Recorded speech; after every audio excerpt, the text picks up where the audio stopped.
What is the laziest thing you've ever done? I was once on a U.S. military ship, having breakfast in the wardroom, officer's lounge, when the operations officer, OPS, walks in. This guy was the definition of not a morning person. He's still half asleep, bleary-eyed, basically a zombie with a bagel. He sits down across from me to eat his bagel, and is just barely conscious. My back is to the outboard side of the ship, and the morning sun is blazing in one of the portholes, putting a big bright-ass circle of light right on his barely conscious face. He's squinting and chewing and basically just remembering how to be alive for today. It's painful to watch. But then zombie OPS stops chewing, slowly picks up the phone, and dials the bridge.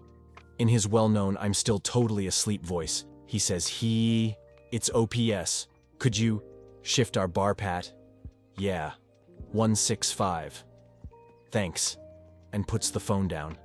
And then he just sits there, squinting, waiting. And then, ever so slowly, I realize that that big blazing spot of sun has begun to slide off the zombie's face and onto the wall behind him.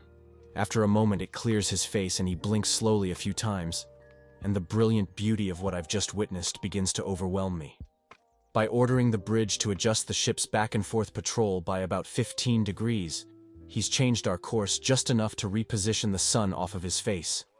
He's literally just redirected thousands of tons of steel and hundreds of people so that he could get the sun out of his eyes while he eats his bagel.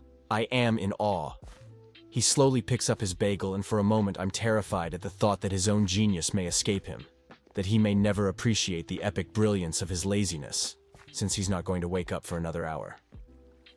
But between his next bites he pauses, looks at me, and gives me the faintest, sly grin, before returning to gnaw slowly on his zombie bagel.